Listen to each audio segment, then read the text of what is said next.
Welcome to Part 2, Capture, Chapter 7, page 136. The professor and the boys were standing in the middle of the Landlands plain. The waving sea of brightly colored flowers stretched ahead for miles and miles. In the distance, the Whangdoodles palace sparkled in the early morning sunlight. The professor leaned on his umbrella and said, "Now this is the way I see it. The Proc said the high-behind Splintercat took Lindy away. What would he do with her? What would he put her for safety? He wouldn't take her to the palace because the whole point is to keep us away from the palace. My hunch is Lindy is still with the Splintercat." "But how do we find the Splintercat?" asked Ben. "I only know he lives in the mountains," replied the professor. "But it could be those mountains, or those mountains, or those."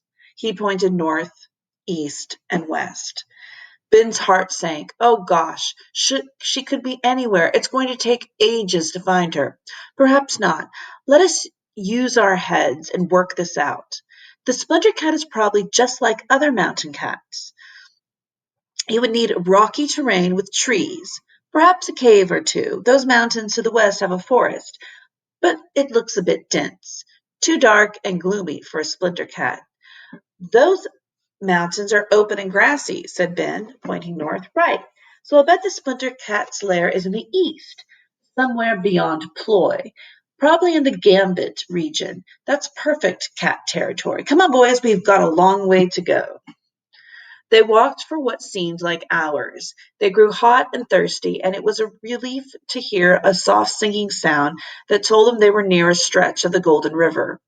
The boys ran to it and drank their full fill of the cool, refreshing water. "Can you two swim?" the professor asked suddenly. "It occurs to me that we could reach the mountains faster if we crossed the river." "Let's do it," said Ben enthusiastically. They took off their clothes and rolled them with their shoes into tight bundles. They waded into the water and swam slowly across the river, holding the bundles above their heads. It was a fascinating swim. At every stroke, the water changed its tune, making sweet music. Once on the other side, they dressed hurriedly. Tom looked around. It's odd that the wiffle bird hasn't turned up." "It is odd," agreed the professor. "Of course, she may be watching out for Lindy." "She may not know we're here yet," suggested Ben. "Well, I sort of miss her company," declared Tom. "Even though she's a nuisance sometimes, it's nice having her around." Ben noticed a movement off to his left. He pointed and whispered, "I thought I saw something." They crouched on the ground and remained absolutely still.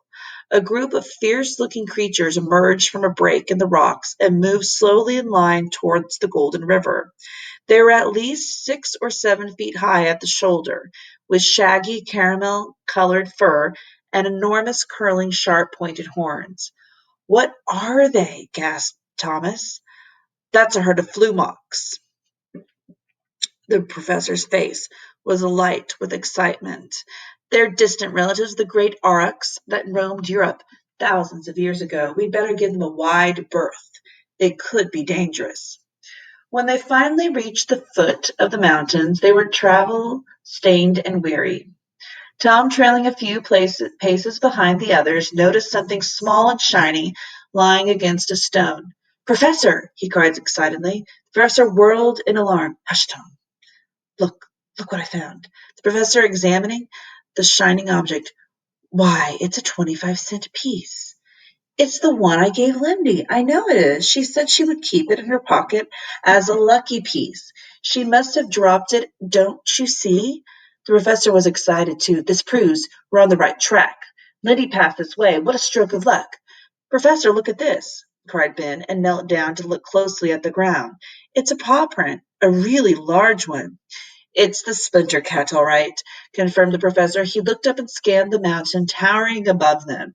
"See the plateau? I'll bet you anything that's where he went." "How are we going to get up there?" asked Ben. "There must be a way up somehow. Come on." At that moment, a great shriek rent the air.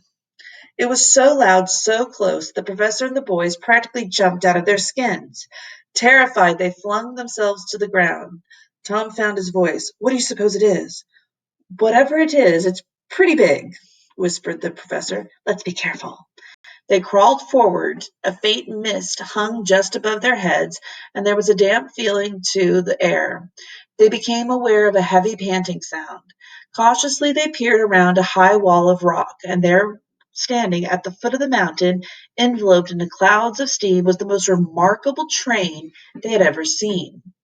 It was pure white and gave the impression of being made from thick, fluffy cotton wool, yet the rods and wheels, couplings, the great engine itself, looked strong and shone like polished steel. Written on the side of it in bold letters were the words, "The Brains Train." The professor was staggered. "I expect wonders in this incredible land, but I never thought I'd see anything as wonderful as that." He looked at the mountain. Silver rails went straight up the sheer rock face and disappeared into the clouds. "If I'm not mistaken," he said, "the train goes right to the top. That, my friend, is how we're going to reach Lindy and the Splinter Cat." "But what makes the train go?" queried Ben. "I don't see an engineer. I don't see anybody." The professor scrutinized the train intently. He mumbled to himself, "Steam, hot air, brain strain." His face suddenly brightened. "Got it," he said triumphantly. "That's the thing is full of hot air. Hot air rises. That's how it goes up the mountain. That's why it doesn't need an engineer." "How does it get down the mountain again?" asked Tom. "I have absolutely no idea. But come on, we're going to board the train." They started around the wall, but the professor suddenly grabbed the boys and pulled them back. "Look out," he whispered tensely. "Sidewinders." Three of the horrifying creatures were emerging from the trees. They were deep in conversation. Their trunks waved in the air, and their feet crunched the gravel path as they made for the train. The brain strain gave another shriek and began to puff and blow mightily. Clouds of steam belched out of the engine and rolled toward the professor and the boys. "Let's go," said the professor urgently, and he began to run. Under the protective cover of billowing steam, the boys made a dash for it. The train was beginning to move. Ben was the fastest, and he was the first to gain a foothold on the steps of the moving caboose. He turned in time to see the professor reach out and hook his umbrella onto the railing to pull himself aboard. Tom was in the rear, and to everyone's horror, he suddenly stumbled and fell. The train was gathering speed, and the boy's face took on a look of panic as he saw it pulling away from him. "Come on, Tom, come on," the professor cried. Tom scrambled to his feet and ran as hard as he had ever run in his whole life. His legs began to ache, and a desperate sob caught in his throat. The professor leaned out as far as he could. He handed one end of his umbrella to Tom. The boy grasped it tightly, and the professor yanked hard, and Tom, stumbling and lurching, was hauled aboard the train, where he lay panting and gasping with relief. The professor pulled him to his feet. "Hold on, Tom, we're climbing fast." The boys gripped the railings and gave the professor a weak grin of thanks. The brain strain heaved and huffed and puffed its way up the face of the mountain. Higher and higher it climbed. They were nearing the plateau. Over the noise of the engine, the professor shouted, "It isn't going to stop. We'll have to jump." Suddenly the train leveled off and began gathering speed at an alarming rate. "Now!" yelled the professor, and the three of them leaped from the speeding train. They hit the earth hard, rolling over and over, tumbling and bouncing. Tom was flung into a bush, and the professor disappeared. Ben staggered to his feet, weaving unsteadily towards his brother. "You okay?" he gasped. Tom nodded. "Where's the professor?" "Here," came a faint reply. "Over the edge." They rushed to the precipice. The professor's umbrella had caught on a root, and he was hanging on it for dear life and swaying gently out over the void. The boys leaned over and grabbed him. Ben clasped his wrist, and Tom caught hold of his collar. With a mighty heave, they pulled him to safety. He was deathly white and lay for several moments face down in the grass. Presently, he rolled over and gazed up at the sky. Then he looked at the boys. "Thank you both," he said simply. "That was a close call." He sat up and looked at the mountains where, high above, the brain strain came to a halt. The sidewinders got out, then a remarkable thing happened. The train slowly vanished before their eyes. "Good Lord!" The professor shook his head in disbelief. "That answers your question, Tom. The brain strain doesn't have to get down the mountain. It dissipates at the top." How could it do that? Asked Ben. Like any hot air that rises, it just dissipates. That accounts for all the clouds up there. I presume the train reassembles itself at the bottom of the mountain, and when it has gathered enough hot air, it moves up once again. Fantastic. Tom and Ben helped him to his feet. They could see that the adventure had been quite a strain for their friend. He looked pale and not very steady, but he gazed around with interest and said brightly enough, "Well, I wonder where we go from here." Chapter 8. When Lindy woke up, she found the Splinter Cat sitting beside her washing himself. "Goodness," she said, "did I sleep for very long?" "Not too long," replied the cat, licking his paw. "How do you feel, Miss Lindy?" "I feel fine, but I think I ought to be getting home. My brothers might find out that I'm gone and be worried." The cat sprang up. "Ah, Miss Lindy, I have a tremendous favor to ask you. I wonder if you would help me with this." He produced a large ball of wool. "Every friend that comes to visit makes a cat's cradle with me. I add it to my house, and it's like like my guest book." Lindy frowned. "All right, but please, let's hurry." She was beginning to feel a little annoyed. "What do I have to do?" The Splinter Cat worked the wool quickly between his paws until it made a pattern of crossed threads. "Now, Miss Lindy, use the finger and the thumb of each hand and pick up the wool in the middle." Lindy did as she was told, and the cat transferred the threads to her hands. "Perfect," breathed the Splinter Cat. He lifted a paw to take up the wool again. Somehow the thread slipped, and Lindy found her hands bound by the brightly colored strands. "Oh, dear!" the cat blinked alarmed. "I slipped out of my grasp. Hold on, dear friend. Let me unwind you." He turned Lindy around. "I think the wool goes under here and through here." Lindy began to feel dizzy, for the cat passed the ball of wool under her arms and around her waist, and then over her hands so quickly that she hadn't time to follow his movements. The results were disastrous, for by the time the cat had finished, she was so tangled up in the wool that she couldn't move. "What have you done?" she said in an angry voice. "I told you I wanted to go home. It's terribly late, and you promised we would be back in an hour." "Well, well, well, how goes it?" said a familiar voice, and Lindy felt a chill run up her spine. The Proc's tall frame filled the doorway. The Splinter Cat cast a quick look towards Lindy. "Good heavens, Splinter Cat! What have you been up to?" The Proc began to laugh. The cat chuckled. Lindy had seen and heard enough to know she was in terrible trouble. She glared at the Proc. "I know what you're doing," she said, trying desperately not to cry. "You just stop all this and let me go home. The professor's going to be furious with you when he finds out." "He already knows, my dear," the Proc replied casually, "and I've told him that if he wants you back, then he must stop trying to reach the Whangdoodle. If he agrees, you may go home at once." "What if he doesn't agree?" "Well, that's a problem we'll just have to face when the time comes." He turned to the Splinter Cat. "Keep her here. I'll be in touch. I've got to push on to the palace." "Is the Whangdoodle very upset?" said the Splinter Cat. "He's beside himself," replied the Proc. "He believes this is all my fault, and is keeping me twice as busy just because he's cross." The cat shook his head sympathetically. "Don't worry, Proc. It'll be over soon." "Yes, thank goodness." The Proc raised a hand in farewell. "Goodbye, Miss Lindy. I apologize for the inconvenience, but I have no alternative." Lindy turned her head away and didn't answer. When she looked back again, the Proc had gone. The Splinter Cat stretched and yawned. "Oh my, it's going to be a long day. How about some watch, Miss Lindy?" "Don't you talk to me," she snapped. "You false friend. If I had my way, you'd lose all the rest of your 8 lives right now." The Splinter Cat winced, but he said simply, "Just as you please."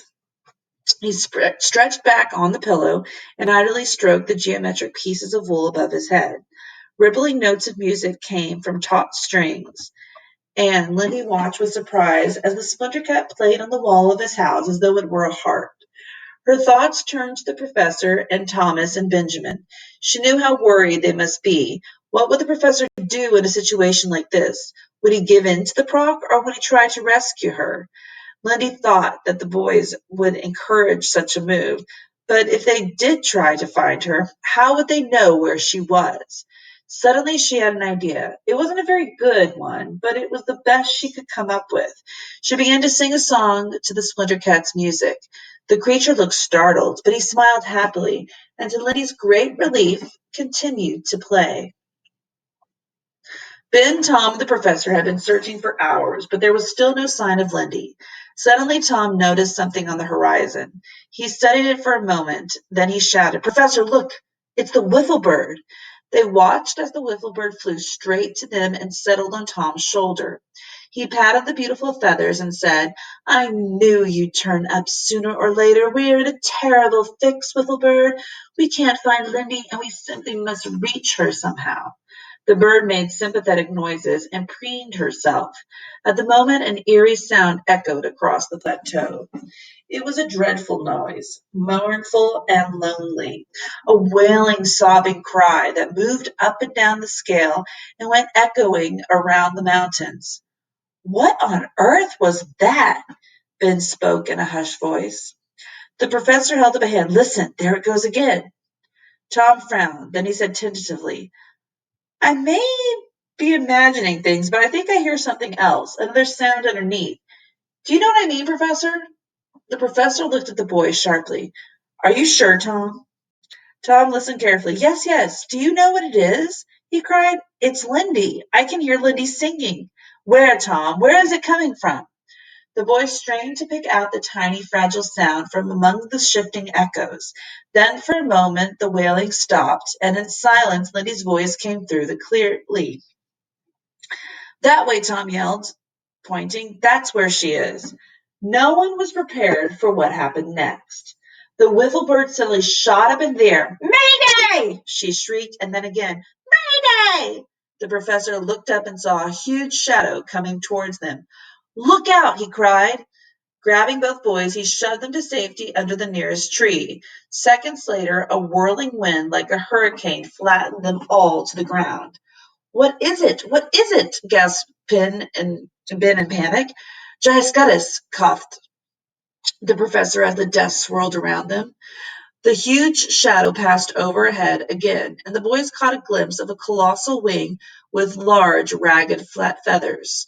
Black talons scraped the earth as the monster above them banked to avoid the tree, and the swirling air engulfed them again. "Where's the wiffle bird?" Tom looked for her anxiously. She squawked indignantly from the branches above his head. The professor and the boys waited a full 5 minutes before coming out from under the tree. To their relief, the giant bird was nowhere in sight. The professor wiped his brow and his spotted handkerchief. "Good Lord, what? That was so close. We were lucky, very lucky indeed." Ben was badly shaken.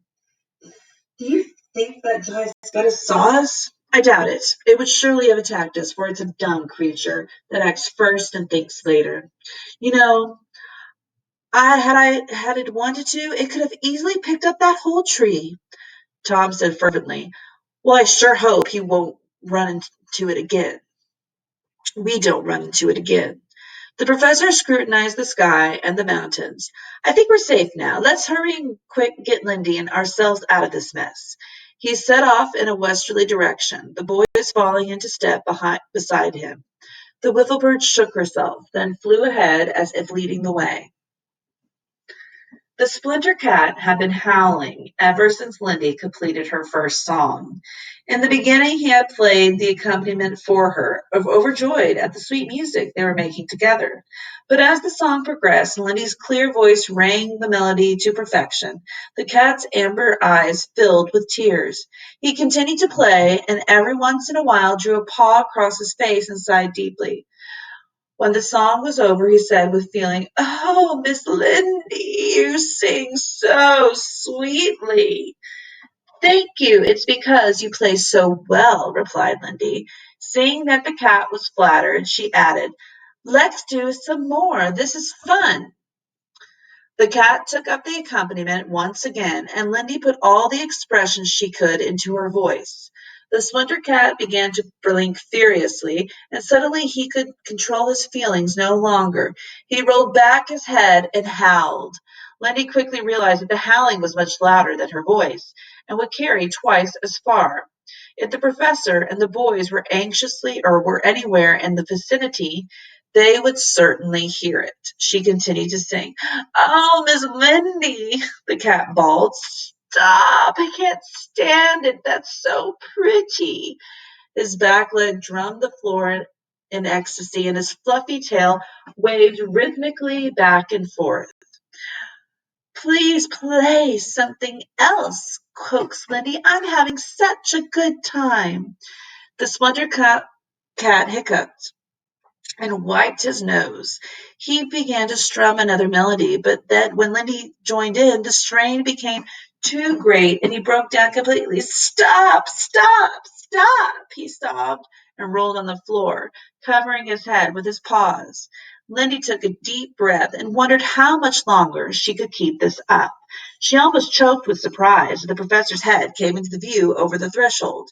He cautiously peered into the room, saw her, and put a finger to his lips, then ducked out of sight. The professor ran back to the bushes where the boys were hiding. "She's in there, all right," he puffed excitedly. "Now the question is, how are we going to get her out?" He had no sooner uttered the words than the wiffle bird, who had been sitting quietly in a nearby tree, flew to the ground, landing a foot or so from the Splinter Cat's pad. She squawked horribly and lay very still. "What's the matter with her?" Tom asked anxiously. "Hush," said the professor sharply. The howling of the Splinter Cat had stopped. In the silence the wiffle bird squawked again, as if in great pain. The Splinter Cat's startled head popped through the strands of wool, his amber eyes red with emotion and tears.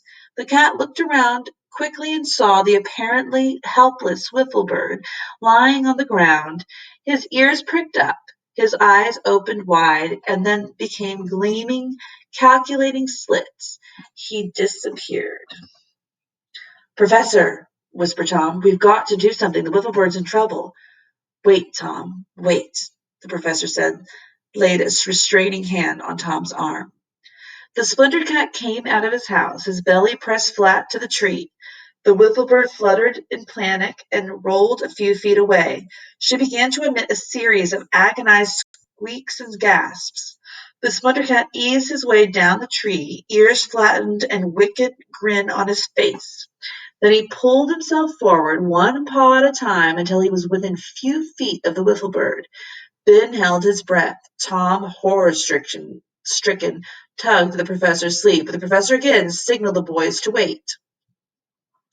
The Splinter Cat's body tensed, and his high behind began to move from side to side. With a mighty leap, he sprang for the wiffle bird.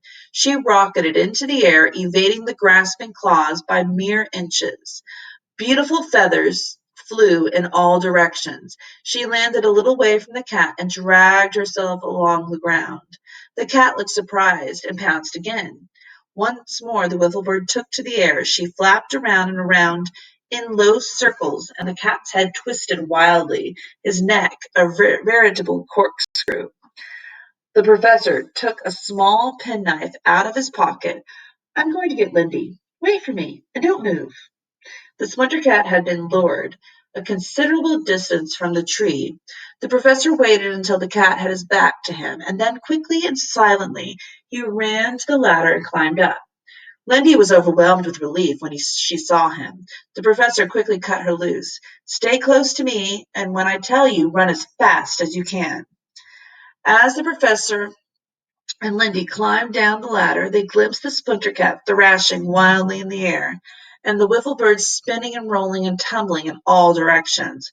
While the cat struggled to recover both balance and senses, Lindy and the professor ran to the bushes where the boys were hiding. The children embraced each other silently. "Now what do we do?" whispered Ben. "We wait to see if the wiffle bird is going to be all right, and then we get out of here." By some miracle, the wiffle bird had evaded all attempts at capture. The cat, obsessed with the desire to catch this annoying and elusive bird, made a last flying leap, jaws snapping, teeth tearing, yowling, snarling, and slashing the air with his claws. The wiffle bird shot up into the air and shrieked, "Get to the point!" The splinter cat crashed to the ground. "Get to the point! Get to the point! The point! The point!" The professor looked around in desperation. "That's where she means, the point up there." He indicated a needle-sharp rock at the top of the hill. "Run, children, run for your lives." He grabbed Lindy's hand and began the steep ascent, scrambling over rocks and stones. The boys followed. The wiffle bird flew above them and shrieked again, "Get to the point!" Dazed and completely frustrated, Splinter Cat picked himself up and looked around. As his vision cleared, he saw the children and the professor. With a demented howl, he streaked towards them, legs churning, his powerful high behind propelling him up the hill in giant leaps and bounds. "He's gaining on us," gasped Tom. "Don't look back," the professor yelled. He put on a burst of speed, and Lindy, who still clung to his hand, felt herself momentarily lifted off the ground. They were almost to the top, but the Splinter Cat was horribly close. Ben felt the ground shaking, and he heard the cat panting behind him with a murderous fury. With a last mighty effort, the creature sprang. "Got you! Got you! Got you!" he roared triumphantly, his huge paws spread wide, the wicked-looking claws flashing like steel knives in the sun. The professor grasped the narrow rock and swung around it, pressing himself and Lindy flat against the rough stone. The boys flung themselves to the ground, and the cat sailed over their heads, a crazed, fearful look on his face. "Whoa! He shrieked, his back legs trying desperately to break his tremendous speed, but it was too late.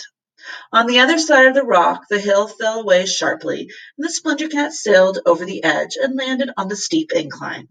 His long back legs pushed him forwards and upwards and over, and he rolled and bumped and crashed from side to side, trying desperately to gain a foothold.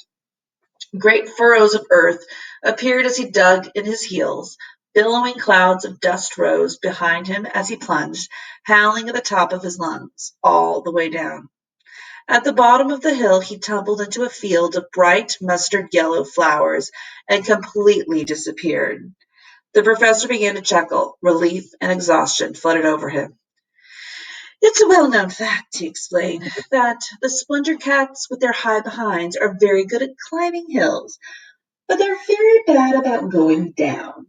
Good old Whistlebird, she knew what she was doing when she told us to get to the point." "I can't help feeling sorry for the splinter cat," said Lindy. "Oh, don't worry, my dear. If I'm not mistaken, our furry friend just landed in a field of catnip. He should be ecstatic for quite some time." "What's ecstatic?" she asked. Suddenly, with a squeal of happiness, the splinter cat exploded out of the flowers. He did a double somersault and landed in the blossoms again. His head popped up with one of the blooms clamped idiotically between his teeth. There was an intoxicated, happy grin on his face, and he began leaping as if dizzy and delirious.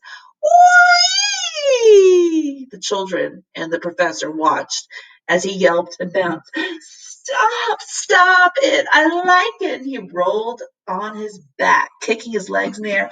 Oh, sweet, sibilant, splinter cats!" He howled with laughter as though he were being tickled unmercifully. The children began to giggle as well. "Help, help! I love it! I love it! I love it!" They heard the cat mumble passionately, and he went tearing off around the field, tumbling and turning, sniffling and sneezing, twittering and fluttering in an absolute dither of delight. "That," Lindy said, "Professor, is a perfect example of the word ecstatic."